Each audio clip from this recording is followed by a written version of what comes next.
Nintendo was stuck in the past. Nintendo, because they're f***ing up. That the Nintendo Switch might fail. Nintendo not doing a press conference at E3. And it's exactly why they are so far ahead of the rest of the industry right now.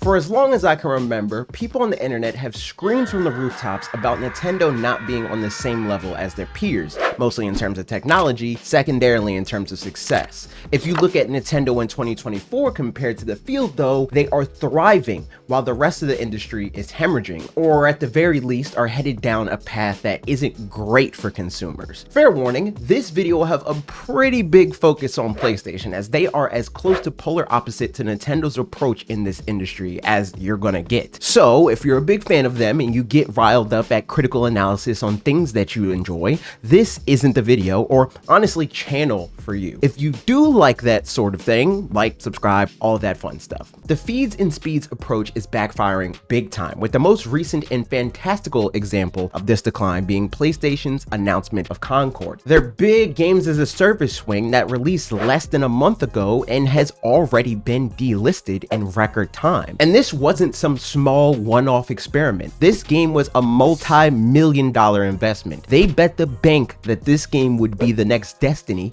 yet they couldn't even manage staying on store shelves for more than 2 weeks, let alone 10 years. Sony was so confident that the masses would eat up their focus group approved Kmart brand Guardians of the Galaxy hero shooter that they sponsored an Amazon series with not one, but 2 of the episodes being dedicated to their IP. One of those episodes being a greatest hits compilation of the franchises people actually care about needing to share the spotlight. The other was at least supposed to be entirely set in the world of Concord. I somehow doubt that'll still be the case. Conversely, Nintendo only dives into genres their developers are passionate about and want to put their spin on. We didn't see Nintendo make an open world action game in response to the initial Skyrim boom in popularity. They waited until their devs had ideas on how to push the genre forward, and we ended up with the generational masterpiece that is The Legend of Zelda Breath of the Wild. The same can be said for Splatoon. Shooters were yet another genre Nintendo hadn't engaged with during the peak of their popularity, but once they did decide to throw their hat in the ring, they came to the table with a fresh take that feels inspired and have garnered a vibrant fan base that's indicative of the passion the people who worked on it poured into its creation. When Nintendo tries new genres, it's never because these are genres with massive earning potential, but because they are naturally suited to the franchise they use them for. I'm not a part of the crowd decrying the very existence of games as a service. I have been actively campaigning for the potential benefits of making mainline Pokemon games as a service. I just think there's a balance in that. And if we're being real and giving credit where it's due, PlayStation themselves have shown some level of understanding of this concept in a vacuum with Astro Bot. While I wouldn't say they innovated on much, the adaptive trigger and haptic feedback use notwithstanding, I think the implementation of both of these things is phenomenal. What they did do well with Astro Bot was thoroughly understand what people playing games like it truly want. They accomplished it by essentially copying Nintendo's 20-year-old homework, but even that is better than what they attempted to do with Concord, a game that wasn't made to make a game that answers any needs that players have. It was made only to make Sony money. And yes, they are a corporation. They all exist to make money, including Nintendo. However, what separates Nintendo in this regard is they understand that balancing act. And while we're still on the topic of balance, when I started this video, I genuinely thought the negative Sony comparisons would stop at Concord. I had a whole script outlined with examples from other companies, but nope, Sony wasn't done fumbling. To make matters even worse, or better for the theming of this video, PlayStation decided to take a stroll down memory lane to drop the ball in the most nostalgic way possible. $599 US. I've expected PlayStation to go full on PlayStation 3 era arrogance for a while now, and while it was a little more gradual of a transition this time around than I expected, it definitely happened with the reveal of PlayStation 5 Pro, wherein Mark Cerny said a whole bunch of boring That could be summarized as players don't care as much about graphics as their developers do, so to rectify this problem, Sony is going to make a $700 retrain of a console that was supposed to have already solved this problem to begin with. Not only that, they're going to nickel and dime you every chance they get along the way. You would think, or at least I would think, a pro revision would maybe lead to some older revisions coming down in price, but nope, PS5 got a price increase in most regions it's available in. The DualSense controller is getting a price hike. The PS5 Pro doesn't come with a disc drive or a stand for the console, which together raise the PS5 Pro's asking price to $800. And the people that will face the brunt of that are Sony's most loyal fans that already invested the most when they bought into the generation with a higher end PS5 and accrued a physical collection of games to boot. I by no means am a huge physical games purist, and I even sprung for the disc drive for PS5 for the option to take advantage of physical game deals every once in a while. This new decision punishes every player that chose to do the same. Conversely, if we look at Nintendo, they have been a champion for physical games, with their current console being the only one that actually has games loaded onto physical media rather than being glorified DRM. And we can't say for sure, as Nintendo has yet to reveal their next generation platform, but something tells me consumers won't be looking at an $800 price tag to buy and play their games the way they want on that either. And that raises another key separating factor in their ideologies. Nintendo Switch has existed for the better part of a decade. Every year we've seen multiple high quality releases that justify its place in our lives. PlayStation releases a game or two per year. Shout out Concord.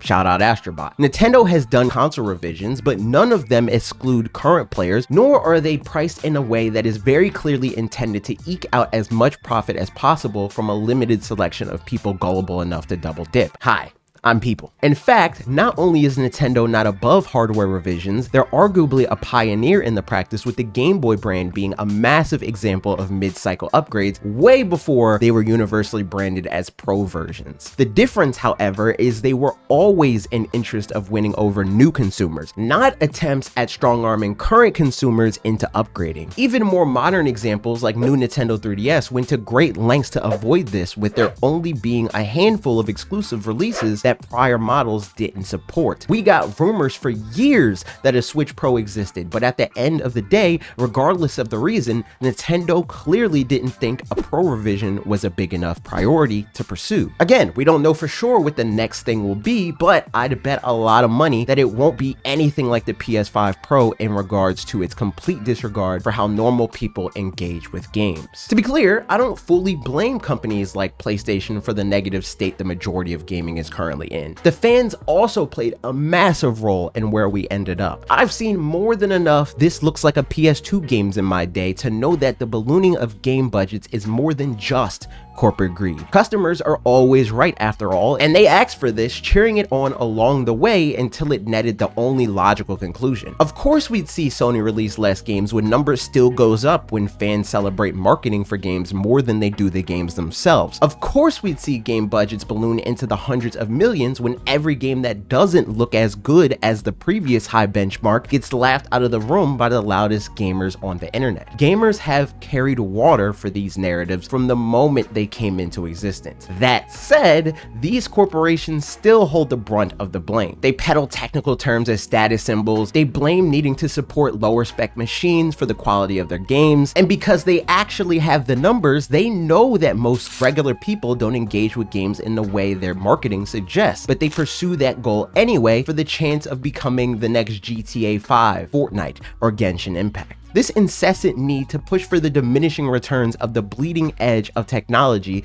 is killing games. It's the real reason games will continue to skyrocket in price. And it's the reason publishers insist the cost of development balloons with time and time alone. All of that is ultimately optional. None of these developers need to spend $300 million to develop a flagship title. Mario Kart 8 Deluxe, Animal Crossing New Horizons, and even The Legend of Zelda Breath of the Wild cost a fraction of what games like Sony Spider-Man 2 or Ratchet & Clank Rift apart did, but all of them sold significantly more than those examples. It shouldn't cost nearly that much to make a good game. There's some sort of poetic irony in the fact that PlayStation owes its existence to a few Sony employees' anger towards Nintendo for backing out of a partnership. And it's sad to me as someone that grew up playing PlayStation 2 just as much, if not more than I did my GameCube. In those days, their differences from Nintendo made them better in a lot of ways. These days, every difference makes them so much worse, it's hard to grasp the extent of how they've fallen so far. Astrobot level games were relatively common in prior PlayStation generations, but now games in general are a rare sight from PlayStation, let alone any level of variety. And it's not because they're incapable of doing so, it's because they assume it's all they'll have to do to keep people on board. Loyalists will cape for Sony when they go years without first-party blockbuster releases. Casual players don't see the difference between what Sony studios make and what third parties make for every major platform. While as Nintendo fans, their platform is frequently not one of those platforms, they are able to more than hold their own with the over 20 games per year Nintendo averaged this entire generation. To be crystal clear, PlayStation isn't alone in most of this. There's all sorts of examples where Nintendo made a decision in the past that made way more sense in hindsight that were in direct contrast with other companies that aren't named PlayStation. Like their stance on voice chat being much more in stark contrast to Xbox as the front runner of that trend, or their stance on studio acquisitions being much more in stark contrast to Xbox as the front runner on that trend. Or to be honest, PlayStation's entire modern day approach to the gaming industry as a whole. So much of how they carry themselves,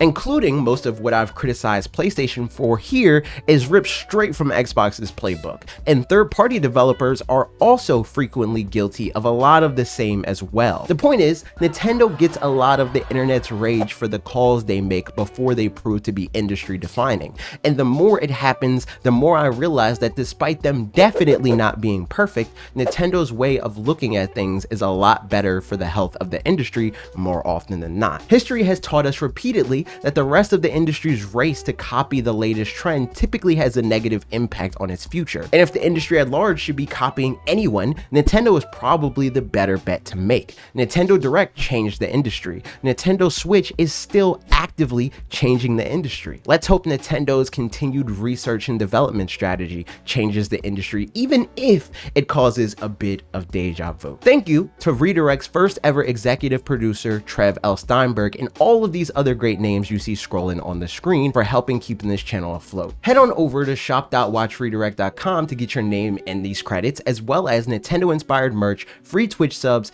early access to videos like these, and more. Most importantly, if you watch this far, you must have a thing or two to say about Nintendo, or against Nintendo. To see and/or engage with more videos like this in the future, click or tap the subscribe button and ring the notification bell to know when they go live. Okay, that's it for me.